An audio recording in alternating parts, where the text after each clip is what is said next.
Digestion and उसमें आपको alimentary canal के बारे में कुछ बातें बताई गई है ना। क्या बताया था? कंप्लीट होती है, कंप्लीट होती है। हाँ। और आपको फेरिंजियल कैविटी होती है जो बक्कल कैविटी और फेरिंग्स में डिवाइड होती है। बक्कल कैविटी के बारे में बताया होगा हमने, फेरिंग्स के बारे में बता दिया होगा, है ना। ऊसोफेगस क्या होता है? अब मैं थोड़ा सा आपको वो करूंगा जो हमने सर छूटा है हैं? हाँ, 25 सेंटीमीटर लंबी एक कनेक्टिंग ट्यूब है between pharynx and stomach. Diameter बहुत कम होता है। यस, डायमीटर बहुत ही कम होता है इसका। और इसका जो अपर पार्ट है, one third part, upper one third, middle one third and lower one third, यदि हम तीन पार्ट में से डिवाइड कर दें तो अपर वन थर्ड पार्ट जो है ऊसोफेगस का बच्चों वॉलेंट्री मसल्स का, स्केलेटन मसल्स का बना,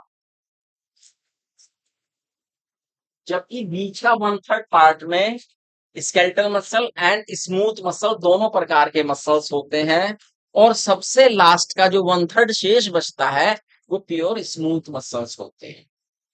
ठीक, यानी ऊपर रेखित पेशियां, बीच में अरेखित और रेखित दोनों पेशियां, और अंतिम वन थर्ड पार्ट में इनवॉलेंट्री यानी स्केलेटल मसल्स होते हैं। हमने कहा था ना, हमारी एलिमेंट्री कैनाल शुरू में और आखिर में वॉलेंट्री मसल्स इसमें होते हैं, स्केलेटन मसल इसमें होते हैं। तो आपने देखा कि पूरी बक्कल कैविटी में वॉलेंट्री थे, फिर फेरिंग्स में वॉलेंट्री थे, और जब बात आई ऊसोफेगस की, उसका अपर वन थर्ड पार्ट जो है प्योर वॉलेंट्री है, और बीच का मिडिल पार्ट जो है वॉलेंट्री इनवॉलेंट्री बोथ है, और जो लास्ट वन थर्ड है वो प्योरली इनवॉलेंट्री। और उसके बाद जो हमारी एलिमेंट्री कैनाल है रेदर, वो इनवॉलेंट्री शुरू हो जाती है। ठीक, अब ये जो हमारा इसोफेगस है, इसमें बेटा दोनों जगह स्फिंक्टर है, अपर पार्ट में भी स्फिंक्टर है और लोअर पार्ट में भी स्फिंक्टर। जहां फेरिंग से जुड़ रहा है वहां पर भी इसमें स्फिंक्टर है, और जहां पर ये स्टमक से जुड़ रहा है वहां पर भी क्या है? इंस्फिंक्टर। इंस्फिंक्टर क्या होते हैं? क्या होते हैं स्फिंक्टर, जानते हो? ये, हाँ, बाई डायरेक्शन में जा सकता है इसमें, लेकिन ये क्या होते हैं? सर्कुलर मसल्स के बने हुए, एक आप एक तरह से कह दीजिए कि एक टाइट रिंग ओपनिंग होती है, कंट्रोल्ड ओपनिंग होती है, कंट्रोल्ड ओपनिंग होती है। जैसे सपोज कीजिए मेरी मुट्ठी को देखिए, मैंने ये इस तरह से, फिलहाल कैसे लग रही है आपको? बंद लग रही है, लेकिन अगर मैं कोई खाने की कोई पदार्थ है और इसमें डालना चाहूं तो ये आराम से चला भी जाएगा। तो खाने का कोई पदार्थ इसमें जा सकता है। ठीक, तो इसमें ओपनिंग दोनों तरफ से हो सकती है, इधर से भी और इधर से। ठीक है, ऐसा ही एक स्फिंक्टर, गैस्ट्रोऊसोफेजियल इंस्पेक्टर, स्टमक के साथ लगा भी होता है, जिसे कार्डिक स्फिंक्टर कहते हैं। जिसे क्या कहते हैं? Cardiac sphincter. लेकिन दोनों में फर्क क्या है? दोनों स्फिंक्टर में फर्क क्या है जानते हैं? ऊपर वाला वॉलेंट्री है, नीचे वाला वॉलेंट्री है। ये फर्क है, क्योंकि मसल्स इस टाइप की होंगी, स्फिंक्टर भी उसी टाइप का हो जाएगा।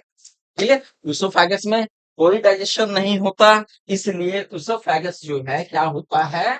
कोई भी इसमें गैस्ट्रिक ग्लैंड, कोई भी ग्लैंड इसके अंदर नहीं पाई जाती।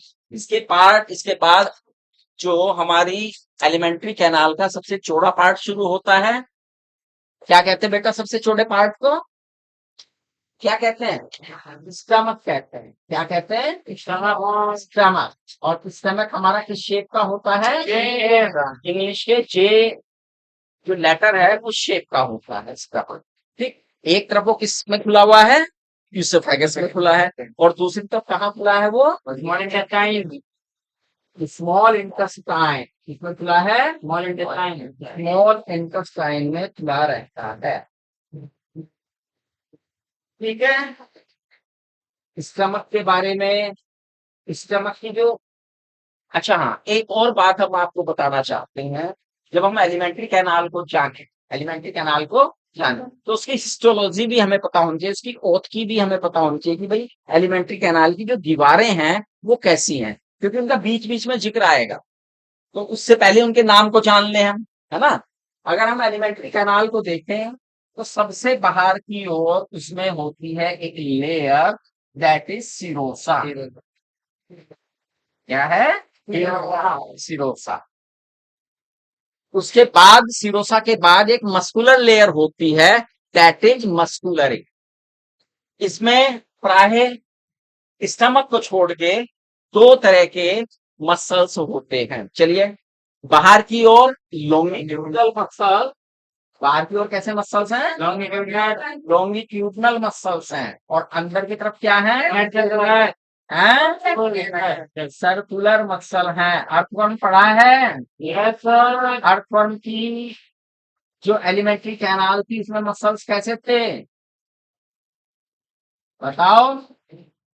Circular, circular.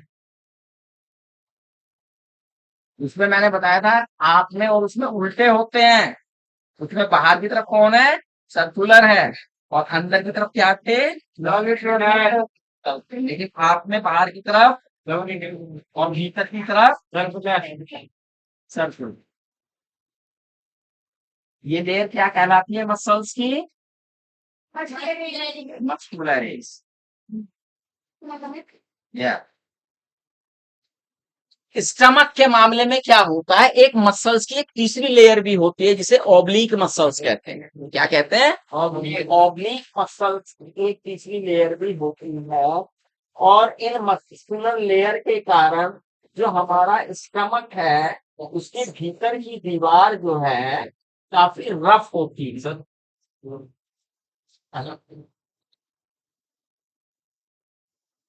उसमें कई सिलवटें होती हैं बड़ी बड़ी। इन सिलवटों का मैंने नाम बता दिया था आपको, क्या है इन सिलवटों का? जो स्टमक में पाई जाती हैं सिलवटें, इन्हें क्या कहते हैं? ब्यूगे कहते हैं। क्या कहते हैं? ब्यूगे कहते हैं। ये जो हमारा फूड है उसकी चर्निंग करती हैं। क्या करती हैं? चर्निंग जानते हैं ना क्या होता है ना? हाँ, मसलती हैं। चर्निंग करता है ये फूड को, जिससे कि उसमें गैस्ट्रिक जूस अच्छी तरह से क्या हो जाए? मिक्स हो जाए। इसके अलावा इसकी म्यूकोसा में गैस्ट्रिक ग्लैंड होती है। म्यूकोसा में क्या होती है? गैस्ट्रिक ग्लैंड्स होती हैं। कौन कौन सी गैस्ट्रिक ग्लैंड होती हैं जब मैं उसकी को पढ़ाऊंगा आगे, तो आगे आपको डिटेल में बता दूंगा कि कौन कौन सी गैस्ट्रिक ग्लैंड इसमें है। मस्कुलरीज में ही होती है बेटा, मस्कुलर मसल्स वाली लेयर तीनों इकट्ठी होती हैं। उसके बाद फिर आएगी सब म्यूकोसा। क्या आती है? सब म्यूकोसा। और सबसे एंड वाली म्यूकोसा। और उसके भीतर होती है ह्यूमन। ठीक। गैस्ट्रिक ग्लैंड म्यूकोसा वाले लेयर में होती है स्टमक में। ठीक है, समझ में आया? अब इसके भी तीन पार्ट हैं हमारे स्टमक के। एक हमारा ऊपर की तरफ का भाग जो उसोफेगस से लगा है, हार्ट के पास है, कार्डिया के पास है, उसे that is called cardiac portion. बीच वाला जो मेन बॉडी है fundic portion, and the rest जो ड्यूodenum से जुड़ा हुआ है that is known as pyloric. ठीक है, ग्लैंड तीनों में। Stomach is the chief site for storage of food and protein digestion. Mainly किस लिए है ये? फूड, फूड को क्या कर सके? कलेक्ट कर सके। और नंबर दो, प्रोटीन का डाइजेशन हो सके। इसलिए जो हमारी साइट है स्टमक की वो बनी हुई है। स्टमक भी एक वाल्व के, सॉरी, एक इंस्फिंक्टर के द्वारा, वाल्व नहीं है यहाँ पे, एक इंस्फिंक्टर के द्वारा जो हमारी स्मॉल इंटेस्टाइन है उसके पार्ट में खुलता है। और स्मॉल इंटेस्टाइन का वो पार्ट जो स्टमक के साथ लगा होता है क्या कहलाता है? duodenum। और इसके ऊपर एक इंस्पेक्टर होता है, पाइलोरिक इंस्पेक्टर। Pyloric inspector. हमारा duodenum लगभग 25 सेंटीमीटर से 30 सेंटीमीटर लंबा पार्ट है एक ये। इंग्लिश में सी के आकार का ये होता है। और इसके म्यूकोसा में ग्लैंड, सब म्यूकोसा में होती है ग्लैंड्स। किसमें होती है? स्टमक के किसमें? म्यूकोसा में। और इसके किसमें? सब म्यूकोसा में। और इसके अंदर जो ग्लैंड्स होती हैं they are known as Brunner's gland. क्या नाम है उन ग्लैंड्स का? Brunner's gland. ब्रूनर्स ग्लैंड पाई जाती है। ये सब मैंने कल करा दिया था, ये रिपीट कर रहा हूँ तेजी के साथ आपको, है ना। यहाँ डिटेल मैंने इस पे डिटेल लगा चुका हूँ मैं इस पे। मैं अब थोड़ी थोड़ी मेन पॉइंट आपको बता रहा हूँ। क्या होती है? ब्रूनर्स ग्लैंड होती है। और बाकी ग्लैंड तो है ही ना, बाकी ग्लैंड तो है ही। duodenum ही वो पोर्शन है जहां पर हमारा मेनली डाइजेशन होता है। डाइजेशन का मेन पार्ट जो है इस duodenum वाले पार्ट में ही होता है। क्लियर? क्योंकि यहाँ पर bile juice, pancreatic juice and succus entericus तीनों प्रकार के जूस जो है यहाँ पर भोजन के ऊपर काम करते हैं। ठीक, मेन डाइजेशन यहीं पर होता है। इसके बाद स्मॉल इंटेस्टाइन का अगला पार्ट कहलाता है जेजुनम। क्या है? जेजुनम। जेजुनम लगभग 1.5 मीटर लंबा पार्ट है, 1.5 से 2.5 मीटर लंबा पार्ट है वैसे तो ये। और देखो एक चीज और होती है, आदमी की जो हमारी ना डेथ के बाद एलिमेंट्री कैनाल बढ़ जाती है, काफी बढ़ जाती है। कारण क्या है? क्योंकि जो मसल्स होते हैं ना वो रिलैक्स हो जाते हैं, जो कंट्रैक्ट में रहते हैं ना वो क्या होते हैं? रिलैक्स हो जाते हैं। और लंबाई जो है एलिमेंट्री कैनाल की काफी बढ़ जाती है। तो एक मरे हुए व्यक्ति की एलिमेंट्री कैनाल ज्यादा लंबी होती है बनिस्पत की एक जिंदे व्यक्ति के। चलिए, इसके बाद पोर्शन कहलाता है जेजुनम। अच्छा, duodenum का अर्थ भी है और जेजुनम का अर्थ भी है। थोड़ी बात हर बात हो जाएगी, अभी थोड़ा जल्दी बता दो, है ना। फिर मैं बताऊंगा इनके नाम जेजुनम और जेजुनम क्यों रखे गए हैं। फिलहाल ये करते हैं। ये एक हमारा कॉइल्ड पार्ट है। और इसमें इसकी जो भीतर की म्यूकोसा है उसमें भी फोल्ड है। अब इस फोल्ड को जरा समझना है। देखो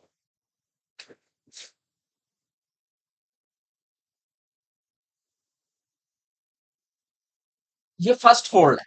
क्या है? फर्स्ट फोल्ड है जो इसकी म्यूकोसा के है। अब ये फोल्ड जो है बेटा इसमें विलाई है। क्या है? विलाई। विलाई है। अब ये जो विलाई है इसके ऊपर जो सेल है उसमें भी प्लाज्मा मेम्ब्रेन निकल के इसमें माइक्रोविलाई।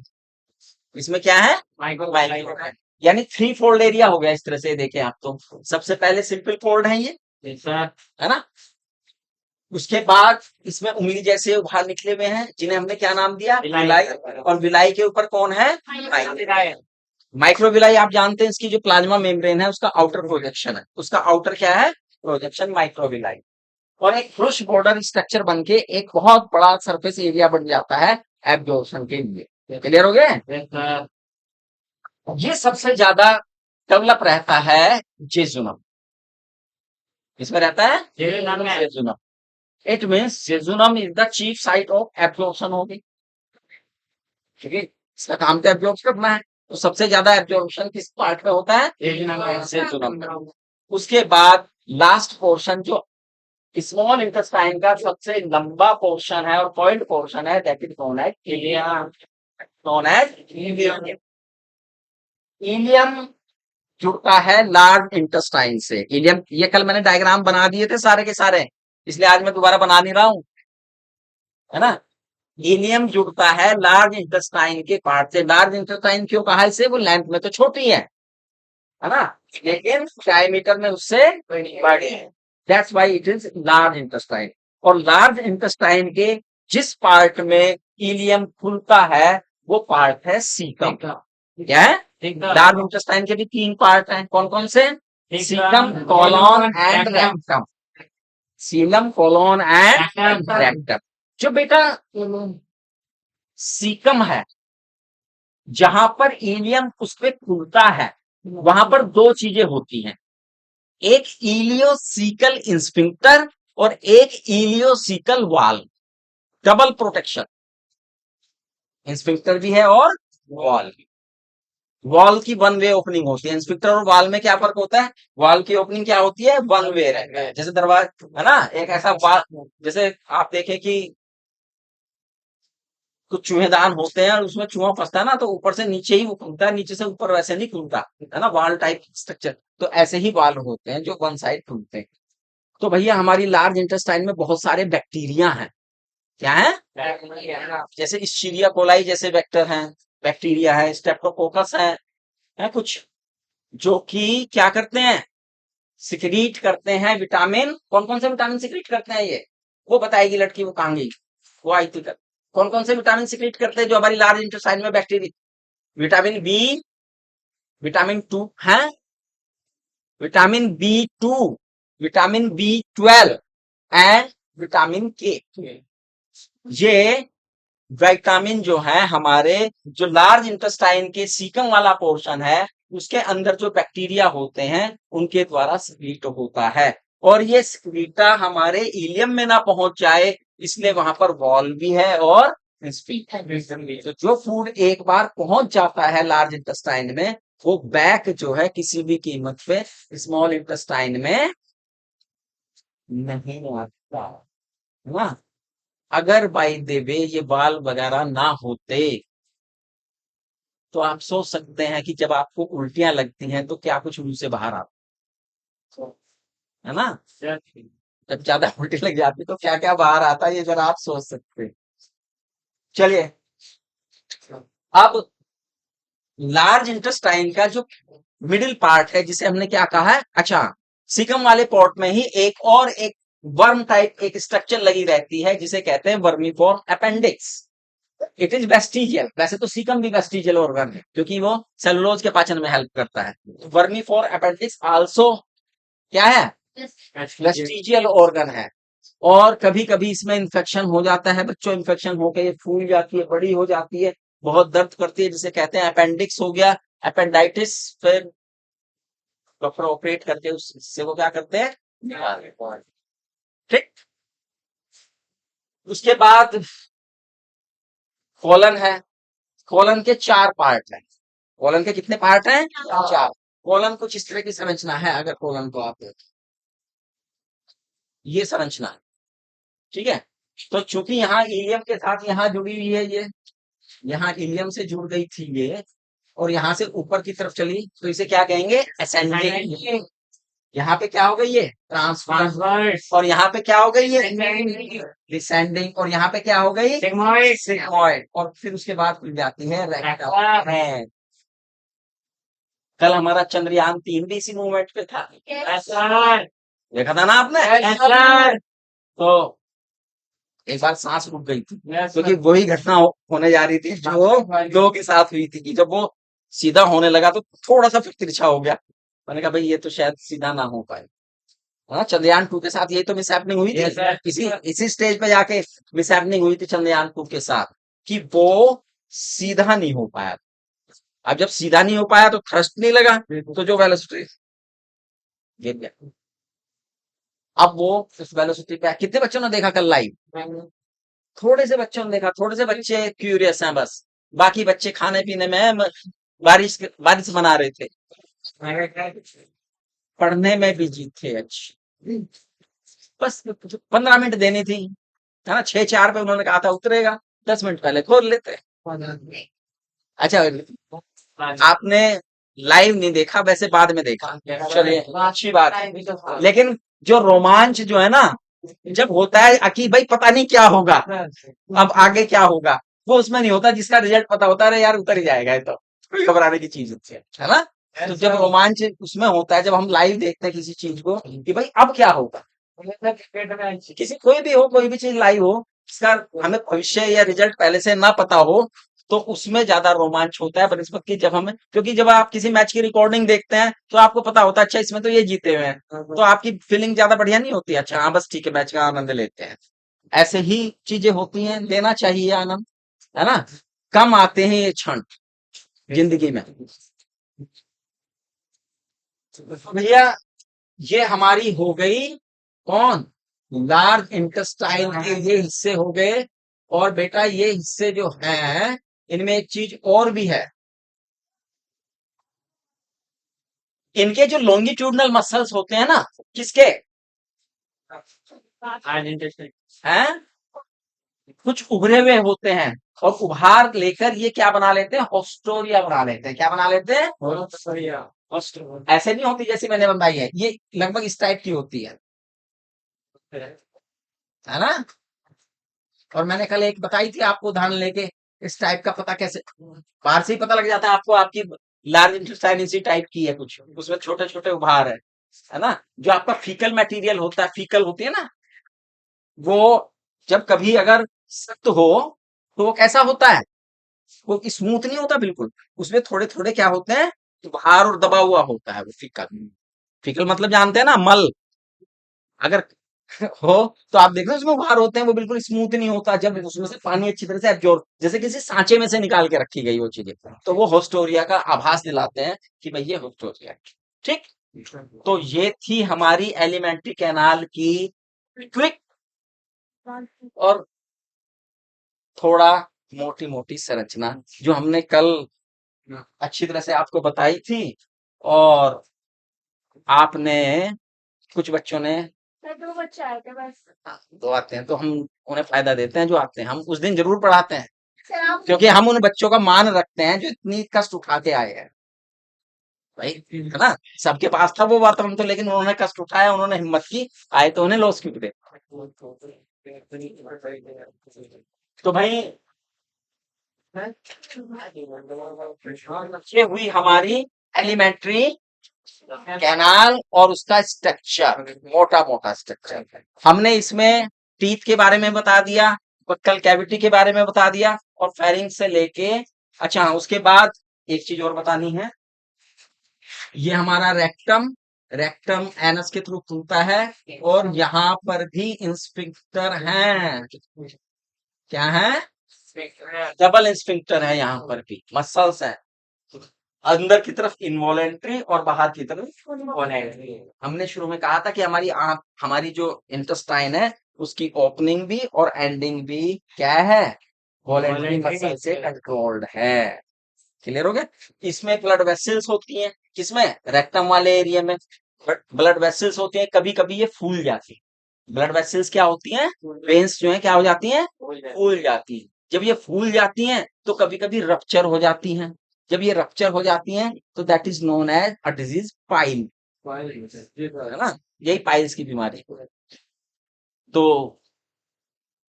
अभी जब डिसऑर्डर हैं वो अलग हैं, हाँ जब वो पढ़ाएंगे तो उसके बारे में कुछ और डिसऑर्डर्स जो हैं वो आपको बताएंगे। इज दैट क्लियर, सबको क्लियर हुआ। हमारी इंटेस्टाइन कंप्लीट है क्या इनकम्प्लीट है बेटा, ये बताएगा। हाँ कंप्लीट है कंप्लीट है, क्यों कंप्लीट है, सर। इसमें दो ओपनिंग है, एक मुंह से, एक चैनल से, एक माउथ की ओपनिंग है और एक एग्जिट की, है ना, एंट्रेंस की ओपनिंग और एग्जिट की ओपनिंग, बिल्कुल ठीक है। अच्छा, हाँ सारे बच्चे हैं, परसों तो सारे थे ना, तो परसों सब थे ना।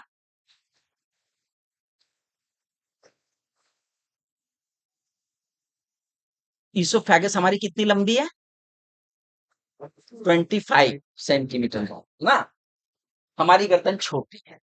एक सवाल हमने कल पूछा था बच्चों से, एक बच्चे ने जवाब दिया, दे दिया था जवाब, सबसे लंबी ईसोफेगस किसकी होगी, हैं? ऊंट की, ऊंट से लंबा भी कोई सोच रहा, जिराफ की होती है। सबसे लंबी ईसोफेगस किसकी होती है, जिराफ की। हाँ जी आ जाओ, जिराफ, है ना। Yes sir. चलो भाई ठीक हो गया। तो आज हम शुरू करेंगे बच्चों एग्जाम्पल।